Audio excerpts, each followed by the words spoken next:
পঞ্চায়েতে খসড়া ভোটার তালিকা থেকে লাপাত্তা রাতাবাড়ি জিপির ৩ নম্বর ওয়ার্ডের ১২০০ ভোটারের নাম। প্রতিবাদে উত্তাল রাতাবাড়ি জিপির পূর্ব টঙ্গিবাড়ি গ্রাম। শাসক দলের সংখ্যালঘু মোর্চার নেতাদের বিরুদ্ধে অভিযোগের আঙুল ভুক্তভোগীদের। বিধায়ক বিজয় মালাকার সহ করিমগঞ্জের জেলা আয়ুক্তের হস্তক্ষেপ চাইলেন ভুক্তভোগী জনগণ।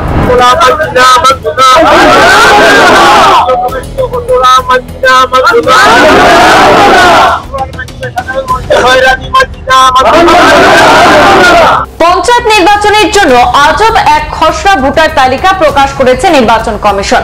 সাধারণত খসড়ায় দু একজনের নামে বিসঙ্গতি হওয়ার কথা ছিল, কিন্তু সেখানে দেখা গেছে পুরো খসড়ায় বিসঙ্গতিতে পরিপূর্ণ। স্ত্রীর নাম লক্ষ্মী সরকার তো কোথাও স্বামীর নাম আসাম সরকার, পুত্রের নাম প্রসেনজিৎ সরকার তো পিতার নাম আসাম সরকার। এমন আজব কাণ্ড নিয়ে সোশ্যাল মিডিয়ায় সরগরম হয়ে উঠেছে। এ নিয়ে প্রতিবাদ সর্বত্র জোরদার হয়ে উঠেছে।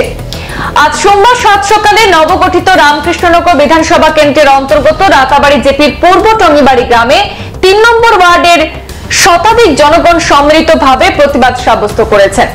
জিপির প্রাক্তন সভাপতি নুরুল ইসলাম তিনি বলেছেন, পঞ্চায়েত ভোটার তালিকা এই প্রথম তৈরি হচ্ছে না, আগে ভোটার তালিকা আছে। সেই তালিকা থেকে নতুন তালিকা তৈরি করতে কিভাবে একই ওয়ার্ড থেকে ১২০০ ভোটারের নাম লাপাত্তা হয়ে যায়, এটা পরিকল্পিত ষড়যন্ত্র ছাড়া আর কিছুই হতে পারে না বলে মন্তব্য করা হয়েছে। একইভাবে রাতাবাড়ি জিপির মন্ডল কংগ্রেসের সভাপতি বাহাউদ্দিন বলেন যে এইসব পরিকল্পনার পেছনে শাসক দলের সংখ্যালঘু মোর্চার নেতারা রয়েছেন। নিজেরা পঞ্চায়েত নির্বাচনে অংশগ্রহণের জন্য ইচ্ছে খুশি মতো ওয়ার্ড তৈরি করতে গিয়ে অনৈতিকভাবে কাটছাট করে সাধারণ জনগণকে হয়রানি করা হচ্ছে। তারা এ ব্যাপারে সুবিচারের আশায় রাতাবাড়ি বিধায়ক বিজয় মালাকার এবং করিমগঞ্জের জেলা আয়ুক্তের হস্তক্ষেপ কামনা করেছেন। আমরা বর্তমানে উপস্থিত আছি নবগঠিত রামকৃষ্ণনগর বিধানসভা কেন্দ্রের অন্তর্গত নবগঠিত রাতাবাড়ি জিপিতে। আপনারা জানেন, গত 11 ডিসেম্বর পঞ্চায়েতের ভোটার তালিকার খসড়া প্রকাশিত হয়েছে। এই খসড়া প্রকাশের পর বরাক উপত্যকার সর্বত্র, বিশেষ করে করিমগঞ্জ জেলার প্রতিটি বিধানসভা এলাকায় অনেক ভোটারের নাম অন্তর্ভুক্ত হয়নি। আমরা দেখেছি সাধারণত কিছু কিছু জিপিতে প্রায় 1000 খানেক 1500 800-900 ভোটের ভোট লাপাত্তা হয়েছে। এক ওয়ার্ডের জনগণকে, একই পরিবারের জনগণকে ছিন্ন ভিন্ন করে বিভিন্ন ওয়ার্ডে ছড়িয়ে ছিটিয়ে দেওয়া হয়েছে। তো এ নিয়ে আজকে এই নবগঠিত রাতাবাড়ি জিপিতে প্রতিবাদ সাব্যস্ত করেছেন এই পুরাতন 5 নম্বর, 6 নম্বর এবং নতুন 3 নম্বর ওয়ার্ডের ভোটার নাগরিকরা। আমাদের সঙ্গে উপস্থিত আছেন এই জিপি রাতাবাড়ি জিপির প্রাক্তন জিপি সভাপতি নুরুল ইসলাম। আমরা ওনার কাছ থেকে আজকের এই কর্মসূচি নিয়ে জানার চেষ্টা করব এবং তারা কেন এই প্রতিবাদ সাব্যস্ত করছেন তা জানার চেষ্টা করব। তো কেন আপনারা এই প্রতিবাদ সাব্যস্ত করছেন এবং কি অসুবিধা হয়েছে? অসুবিধা মানে মারাত্মক অসুবিধা। পঞ্চায়েত ডিলিমিটেশনের নামে মানুষকে মারাত্মকভাবে হয়রানি করা হচ্ছে, হয়রানিতে ফেলে দেওয়া হচ্ছে। আজকে আমাদের এই 3 নম্বর ওয়ার্ডে 1300 ভোট, 1250 না 1300 ভোট দিয়ে ওয়ার্ড গঠন করা হয়েছিল। এখানে 1200 ভোটারের কোনো মানে হদিসই পাওয়া যাচ্ছে না। এই ওয়ার্ডে নেই তো নেই, অন্য 10টি ওয়ার্ডের ভোটার তালিকা আমরা চয়ন করে দেখেছি, কোথাও কোনো নাম নেই। এরপরে যে 154 জন দিয়ে 3 নম্বর ওয়ার্ডটা গঠন করা হয়েছে, 154 জনের মধ্যে এই রাতাবাড়ি জিপির একবারে লাস্ট পার্ট 1 নম্বর ওয়ার্ড থেকে আরো 30-40 জন মানুষ এনে এখানে 154 জন ভোটার দিয়ে ওয়ার্ড তৈরি করা হয়েছে। এবং এই ওয়ার্ডের স্থায়ী বাসিন্দা 1200 ভোটারের নাম কোথাও আমরা পাচ্ছি না। এর মধ্যে থেকে যে আরো মানে পরবর্তীতে আমরা স্টাডি করে দেখতে পেলাম যে 10টি ওয়ার্ডের মধ্যে কোনো ওয়ার্ডে 500 ভোটের কোনো সন্ধান নাই, কোনো ওয়ার্ডে 10টি ভোটের 150 ভোটের কোনো সন্ধান নেই। এরপরে যাদের নাম আছে, একজনের ভোট মানে স্বামীর ভোট একটা ওয়ার্ডে হলে স্ত্রীর ভোট অন্য ওয়ার্ডে, পরিবারের 2 জনের ভোট এক ওয়ার্ডে হলে 3 জনের ভোট আরো 3 কিলোমিটার দূরে। আজকে আমার মানে সেন্টারে বুথ সেন্টারের নিকটবর্তীতে যার বাড়ি রয়েছে তার সেন্টার বুথ কেন্দ্র দেওয়া হয়েছে আরো 5 কিলোমিটার দূরে। এমত অবস্থায় আমরা মানে এই পঞ্চায়েত রাজের কি সুবিধা উপভোগ করব? পঞ্চায়েত রাজ গঠন করা হয়েছে একটা বৃহত্তর স্বার্থে, গ্রামের মানুষের উন্নয়নের স্বার্থে, গ্রামের মানুষের সুবিধাতে। এখন পঞ্চায়েত রাজটা আমাদের গ্রামের মানুষের জন্য কাল হয়ে দাঁড়িয়েছে। গতিকে আমরা আজকে আপনার মাধ্যমে মাননীয় জেলা শাসক এবং সিইও করিমগঞ্জ জেলা পরিষদ এবং সার্কেল অফিসার আরকেনগর মহোদয়ের কাছে আমরা লিখিতভাবে আবেদন করব যাতে অতি সত্বর আমাদের এই নামগুলা শুদ্ধভাবে চূড়ান্ত ভোটার তালিকায় প্রকাশিত করার জন্য। এবং সেই সঙ্গে আমাদের এখানে আমরা আগে ছিলাম সাউথ করিমগঞ্জ, দক্ষিণ করিমগঞ্জে আন্ডারে নবগঠিত পঞ্চায়েত এবং বিধানসভা ডিলিমিটেশনের রামকৃষ্ণনগরের আন্ডারে হওয়ায় আমরা রামকৃষ্ণনগরের মাননীয় বিধায়ক মহোদয়ের দৃষ্টি আকর্ষণ করছি যাতে আমরা মানে অসুবিধা থেকে আমাদের এই অসুবিধা থেকে দূর হতে যতটুকু করার ওনার কাছে আমরা দাবি রাখছি এবং উনি আন্তরিকভাবে আমাদের এই সমস্যাটা সমাধান করবে বিহিত ব্যবস্থা গ্রহণ। যেহেতু এই পঞ্চায়েত নির্বাচন প্রথম না, এর আগে অনেকবার নির্বাচিত হয়েছে, সেই হিসাবে তো পঞ্চায়েতের যে ভোটার তালিকা এটা নতুন ভাবে তৈরি করার কথা নয়। যারা নতুন নাম অন্তর্ভুক্তি বা ডিলিমিটেশন হওয়ার পরে এই জিপি আলাদা হওয়ার পরে বিধানসভা আলাদা হবে, তাই তো নিশ্চয়ই একটা পুরনো ভোটার লিস্ট আছে। এই পুরনো ভোটার লিস্টকে নতুন ভোটার লিস্ট করতে গেলে তো এত ভোটারদের নাম কর্তন হওয়ার পিছনে কি কারণ থাকতে পারে? এখানে দেখেন, পঞ্চায়েত বিগত 2023 সালে 2024 সালের ফেব্রুয়ারি মাসে গত পঞ্চায়েতের টার্ম শেষ হয়েছে এবং সেই সময় একটা পঞ্চায়েতের ভোটার তালিকা তৈরি, চূড়ান্ত ভোটার তালিকা তৈরি হয়েছিল এবং আমরা যতটুকু জানি সেই 2023-এর পঞ্চায়েতের ভোটার তালিকার মাধ্যমে এই ওয়ার্ড টাইম ডিলিমিটেশন করা হয়েছে এবং ভোটার তালিকার খসড়া প্রকাশ করা হয়েছে। এখানে দেখেন পঞ্চায়েত ডিলিমিটেশনে পঞ্চায়েতের ওয়ার্ড এদিক থেকে এদিকে মানে একটু উলটপালট হয়েছে। আমাদের রাতাবাড়ি জিপিতে আগে 5,000 ভোট ছিল, এখন হয়ে গেছে 13,000 ভোট। এই 13,000 ভোট হওয়াতে আমাদের সরকারি তরফে যদিও বিভিন্ন আধিকারিকদের দায়িত্ব দেওয়া হয়েছে, কিন্তু বকলমে আমাদের মাননীয় বিধায়ক মহোদয় মানুষের সুবিধার্থে উনি মানে যেখানে ওনার কর্মকর্তারা আছেন ওনাদেরকে, আমার জানা কথাগুলো বলছি, যেখানে ওনার কর্মকর্তারা আছেন ওনাদেরকে দায়িত্ব দিয়েছেন, বিশেষ করে মাইনরিটি এলাকায় মাইনরিটি মোর্চার যারা আছেন ওনাদেরকে দায়িত্ব দিয়েছেন যে আপনাদের মানুষের সুবিধা যেভাবে হয় সেইভাবে সুবিধা করে পঞ্চায়েত রাজের যাতে সুবিধা উপভোগ করতে পারেন মানুষ, সেইভাবে আপনারা ডিলিমিটেশন করে আনুন, আমি সেইটা গভর্নমেন্ট থেকে পাস করিয়ে দেবো। সেই হিসাবে বিধায়ক তো মানুষের সুবিধার্থে ওনার কর্মী ক্যাডারদেরকে নিয়ে কাজ করিয়েছেন।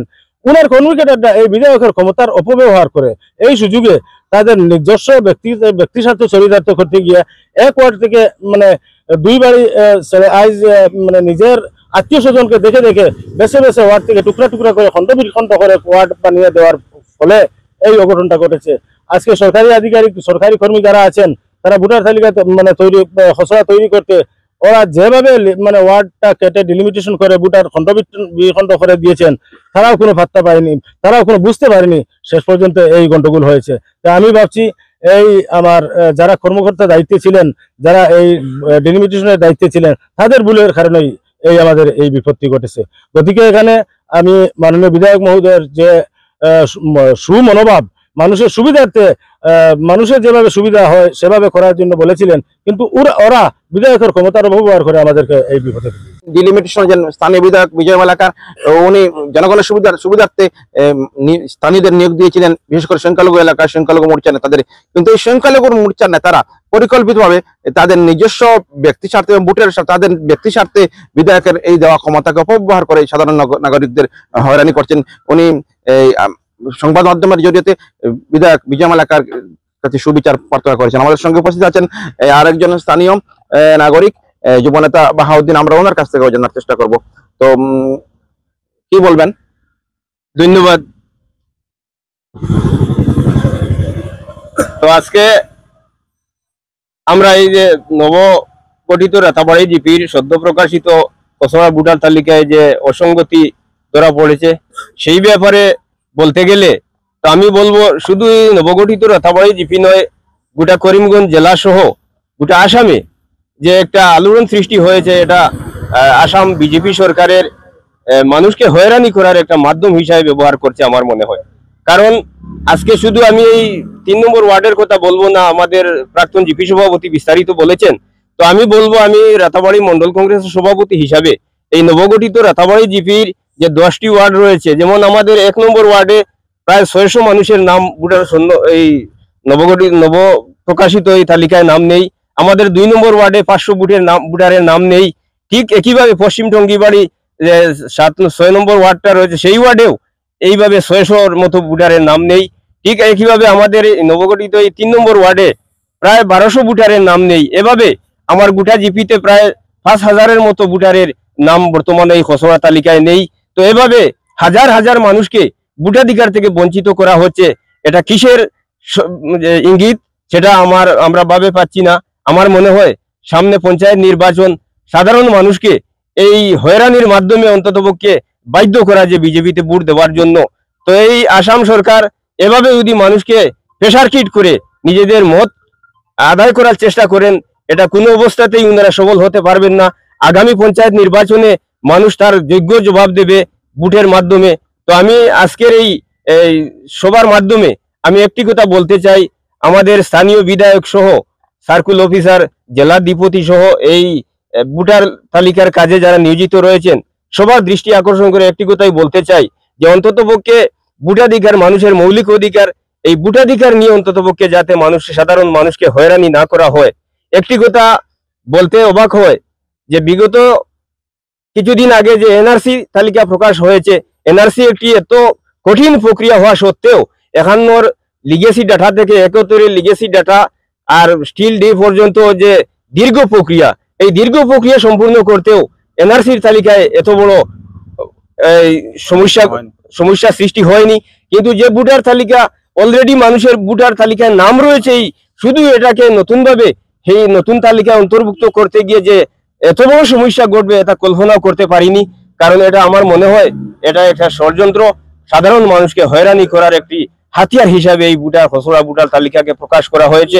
আগামী চূড়ান্ত তালিকায় যাতে সব ভোটারের নাম অন্তর্ভুক্ত করে একটি তালিকা প্রকাশ করা হয়।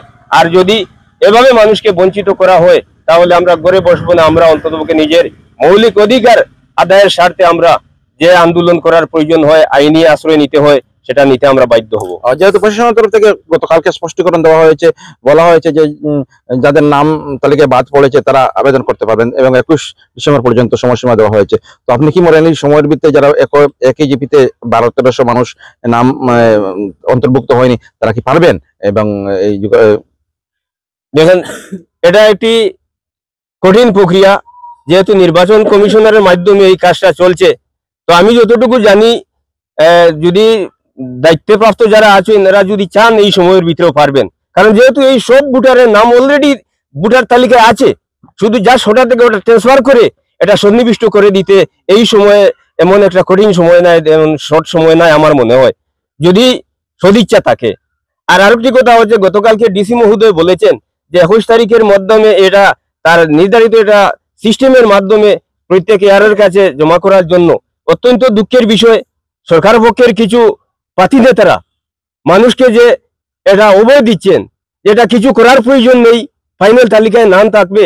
আমি আহ্বান করব এই মিডিয়ার মাধ্যমে যে বিজেপির সংখ্যালঘু মোর্চার যেসব প্রার্থী নেতারা আছেন, অন্ততপক্ষে ডিসি যে কথাটা বলছেন সেই ডিসির কথা অনুযায়ী আমরা সাধারণ মানুষ যাতে আমাদের এই প্রক্রিয়া আগ বাড়তে পারি এবং চূড়ান্ত তালিকায় আমাদের নাম অন্তর্ভুক্ত হবে। কি বলতে যাচ্ছেন প্রশাসনের তরফ থেকে, নির্বাচন কমিশনের তরফ থেকে যে নির্দেশাবলী দেওয়া হচ্ছে সেগুলো না করে অন্যভাবে করার জন্য কিছু সংখ্যালঘু মোর্চার নেতারা বলছেন নাকি? সংখ্যালঘু মোর্চার নেতারা গতকালকে আমি একজন দেখেছি লাইভে এসে বলছে যে ভোটাররা এ ব্যাপারে কোনো দুশ্চিন্তার কারণ নেই, ফাইনাল তালিকায় সবার নাম থাকবে।